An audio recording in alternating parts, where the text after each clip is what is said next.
The soup under the garage roof clinked together playfully since early morning. The garage, still bustling with activity like every day, was packed with people. Rin brought out a pot of clear soup and placed it under the mango tree beside the garage. Bowls of rice were neatly arranged in a row. She had been doing this for many years, almost forgetting who should sit at the head of the table. "Eat first, or the soup will get cold," she said calmly to his employee. Calm looked up from the car he was repairing, his hands still stained with oil. He nodded slightly, not daring to make eye contact for long. Brother Manat isn't here. He went to a construction site outside the district again. Rin sat down on the same wooden bench, eating quietly alone. The wind blew the scent of engine oil mixed with the smell of the soup. "Don't eat too much, or you'll get sick," Calm said softly from the end of the table. She paused for a moment. It wasn't a sweet word, not an overly caring expression, but it was something no one had said to her in a long time. Rin smiled faintly, a smile unseen by anyone except one of her employees, who quickly lowered his head again, as if afraid he would misinterpret the situation.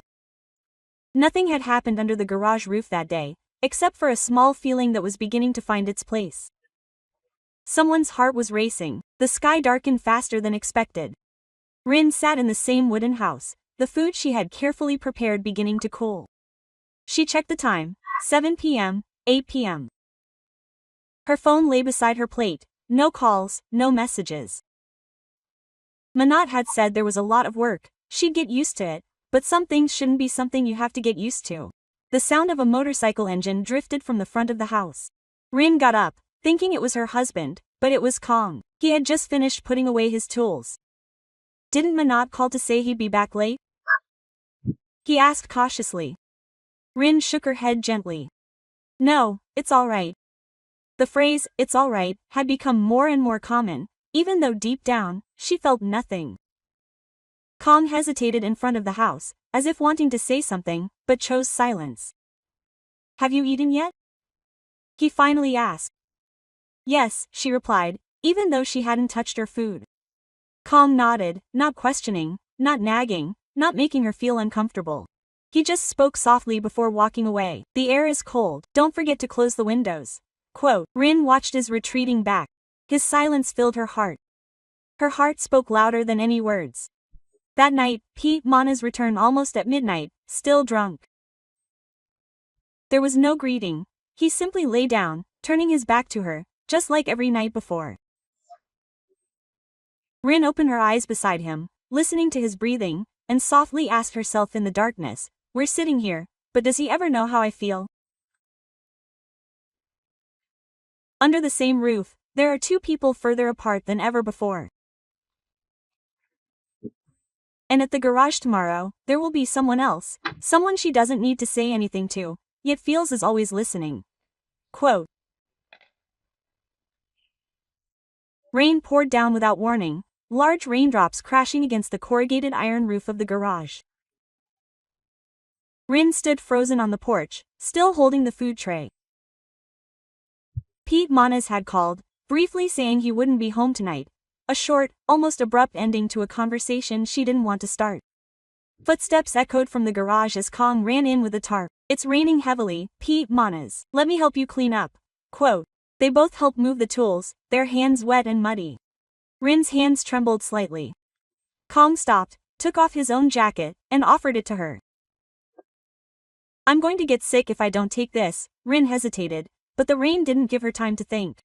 She silently took it and put it on. The scent of rainwater, the smell of iron, and the faint scent of soap from his jacket were closer than it should have been.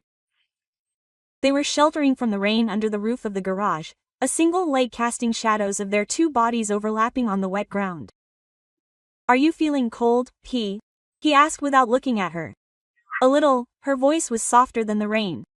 She had to adjust the tarp to block the wind, narrowing the distance between them. Unintentionally, her arm lightly touched his upper arm. Neither of them moved away, neither of them spoke further. The rain was loud, but their hearts were beating even louder. Soon, the rain subsided. Kong took a step back, as if remembering what he should do. I'll go now," he said softly. Rin nodded, watching him walk away into the damp, cold night. The jacket still kept her head warm even though the rain had stopped. That night, Rin realized for the first time that a certain warmth didn't always come from the person sleeping beside her. The next morning, the garage was bustling with activity.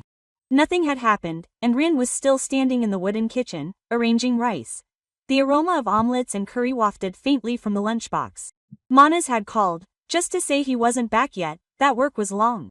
No questions, no words of concern. Lin brought the lunchbox out to the garage, arranging it as usual, but this morning her heart felt different. Calm was lifting tools. He turned and saw her, paused for a moment, then politely bowed. You don't have to bring it, Rin. We can eat anything, he said, out of politeness. I've already prepared it, Rin replied curtly, afraid her voice would tremble. Calm reached out to take the lunchbox. His hand was warm, hers cold. Their fingertips brushed against each other for a fleeting moment, but Rin felt as if time had stopped. Calm quickly withdrew his hand, as if something had struck him. Thank you, Rin, he said, avoiding eye contact, but his ears flushed uncontrollably. Lin turned away, her heart pounding uncontrollably, even though it was just a simple lunchbox delivery. That day, she sat at her desk doing the same accounting work. Calm walked over with the documents. Rin, these numbers, he pointed, too close for her, a light but clear touch. Rin held her breath. Calm paused, his hand still clinging to hers, as if sensing her presence. In that split second, neither of them spoke, neither moved, before the camera recoiled as if regaining composure. I'll get back to work, he said, his voice softer than usual. Lin sat there motionless, her hand still on the ledger, but her heart was no longer with the numbers. She had just realized that sometimes, just an accidental touch of hands was enough to make someone's heart flutter. The garage's storage room wasn't very spacious, filled only with old metal shelves, reeking of engine oil and the smell of metal dust. Lin went to retrieve something that Manas had asked her to find. Calm followed to help. The metal door slid shut unintentionally with a gust of wind, a loud click, sound that made both of them freeze. The room fell silent immediately, with only the old fan gently spinning. Excuse me, Manas, I'll open it for you, Calm said, but the hallway was too narrow to pass each other. He moved closer to the metal shelf, Lin having to step past him. The distance was only a breath away. She could smell his scent clearly, the smell of sweat from work, not strong, but undeniable. Calm's hand reached up to grasp the metal shelf, as if seeking support, trying to prevent himself from going too far. The monkey slowly passed by, its shoulder brushing against his chest. Her heart pounded, afraid he would hear it. No one spoke, no one looked into his eyes, but the silence was so intense it was hard to breathe. Be careful, older sibling, friend. Calm's voice was low and short, as usual, like a warning to her, or perhaps to himself. His fingertips lightly touched the back of her hand, unintentionally, but it was too late. Rin froze, her heart beating even faster. She didn't move away, and he didn't dare move closer. Not because he didn't want to, but because he knew it wasn't appropriate. Those few seconds felt like an entire day.